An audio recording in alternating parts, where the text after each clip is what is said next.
సర్కార్ చేతుల్లోకి ధరణి టెరాసిస్ company contract రద్దు చేయాలని ప్రభుత్వం నిర్ణయం. త్వరలోనే సెంటర్ ఫర్ గుడ్ గవర్నెన్స్ కు పోర్టల్ నిర్వహణ బాధ్యతలు. ఇప్పటికే సిజీజీతో సంప్రదింపులు. భూమాతగా మారనున్న పేరు, రికార్డులు రైతుల వివరాలు భద్రంగా ఉంచేందుకు చర్యలు. విదేశీ కంపెనీల చేతుల్లో ధరణి ఉండడంపై గతంలో విమర్శలు. అక్టోబర్లో టెరాసిస్ కాంట్రాక్టు ముగిసినా మళ్ళీ దానికి అప్పగించిన గత బీఆర్ఎస్ ప్రభుత్వం. తెలంగాణ ప్రజలారా, రాష్ట్ర ప్రభుత్వం ముఖ్యమంత్రి రేవంత్ రెడ్డి గారు హామీ ఇచ్చినట్టుగా ధరణి దరిద్రాన్ని పారదోల్తామని చెప్పిండు.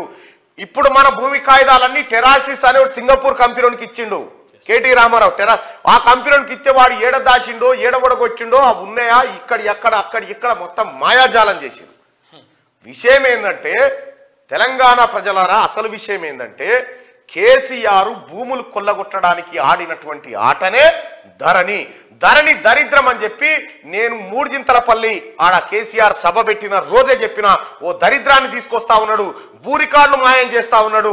తద్వారా తెలంగాణ ప్రజలారా, మన భూములన్నీ కేసీఆర్ గుప్పిట్లోకి పోతా ఉన్నాయి, దొరల గుప్పిట్లోకి పోతా ఉన్నాయి. అనుభవదారుడి కాలాన్ని డిలీట్ చేసిండు, రికార్డులు మాయం చేసిండు, రెవెన్యూ రికార్డులను ఖతం చేసిందని పదే మొత్తుకున్నా అదే జరిగింది. ఇవాళ మీకు కొన్ని బైర్లు గమ్మే లెక్కలు సర్వే నెంబర్లతో సహా మీ ముందుకు తీసుకొస్తా త్వరలో, రేపే అనుకుంటా మేబీ. ధరణిపై రాష్ట్ర సర్కార్ కీలక నిర్ణయం తీసుకున్నది. రాష్ట్ర భూ రికార్డులు రైతుల వివరాలతో కూడిన ధరణి పోర్టల్ నిర్వహణను ప్రభుత్వ సంస్థకు అప్పగించాలని భావిస్తున్నది. ప్రస్తుతం ధరణి పోర్టల్ నిర్వహణకు విదేశీ కంపెనీ టెరాసిస్ చూస్తున్నది. ఈ కంపెనీ కాంట్రాక్ట్ను రద్దు చేయాలని ప్రభుత్వం ఇప్పటికే సూత్రప్రాయంగా నిర్ణయించింది. కేంద్ర రాష్ట్ర ప్రభుత్వాలకు చెందిన వివిధ పోర్టల్స్ నిర్వహణను చూస్తున్న సెంటర్ ఫర్ గుడ్ గవర్నెన్స్ సిజీజీకు ధరణి బాధ్యతలు అప్పగించాలని అనుకుంటున్నది. అట్లయితే భూ రికార్డులు రైతుల సమాచారం భద్రంగా ఉంటుందని, ఎలాంటి అక్రమాలకు తావున్నదని భావిస్తున్నది.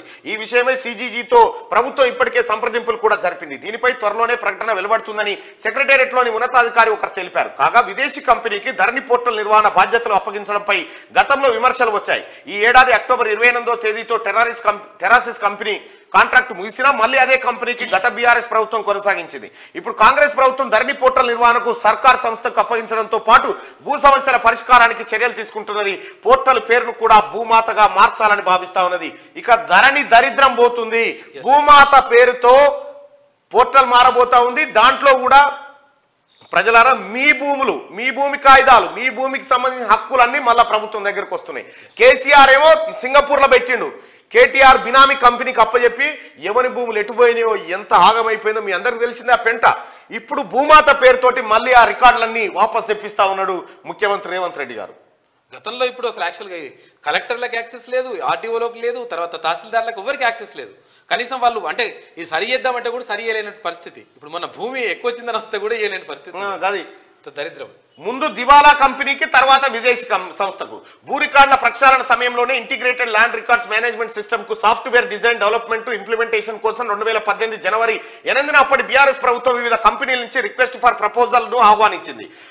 ఐఎల్ఎఫ్ఎస్ అనే కంపెనీ ఈ ప్రాజెక్ట్ ను దక్కించుకుంది. 2018 మేలో ప్రభుత్వంతో అగ్రిమెంట్ చేసుకుంది. ఆ తర్వాత 2020లో ఐఎల్ఆర్ఎంఎస్ పేరును ధరణిగా నాటి సర్కార్ మార్చింది. అదే ఐఎల్ఎఫ్ఎస్ కంపెనీ ధరణి నిర్వహణ కూడా చూసుకున్నది. అయితే ఆర్ఎఫ్పిలోని రూల్ ప్రకారం కంపెనీ దివాలా తీస్తే వెంటనే కాంట్రాక్ట్ రద్దు చేయాలి. కానీ అగ్రిమెంట్ చేసుకున్న 4 నెలలకే ఐఎల్ఎఫ్ఎస్ కంపెనీని డిఫాల్ట్ లిస్ట్ లో చేర్చిన అప్పటి బీఆర్ఎస్ సర్కార్ ఎలాంటి చర్యలు తీసుకోలేదు.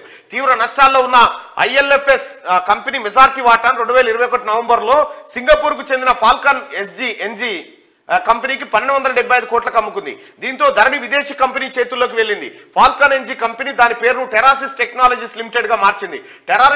టెరాసిస్ టెక్నాలజీస్ ఇండియా బిజినెస్ ను 2021 డిసెంబర్లో గాది శ్రీధర్ రాజుకు చెందిన క్వాంటెలా సంస్థకు అప్పగించింది. ధరణి టెరాసిస్ కంపెనీ నిర్వహిస్తుండగా దానికి టెక్నాలజీ సపోర్ట్ ను క్వాంటెలా సంస్థ అందిస్తున్నది. అయితే ఒప్పందం ప్రకారం ఇప్పుడు ధరణి టెరాసిస్ కంపెనీ చేతుల్లోనే ఉన్నది.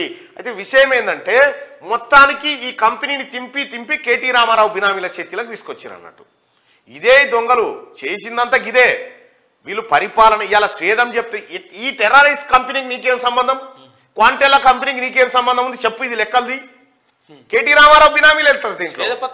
స్వేదపత్రం తీస్తాడ, స్వేదపత్రం తీస్తావు నువ్వు. ఈ పత్రాలు బయటికి తీస్తే మీ స్వేదం బయటికి వెళ్తుంది. చెమట కాయదం రిలీజ్ చేస్తారట.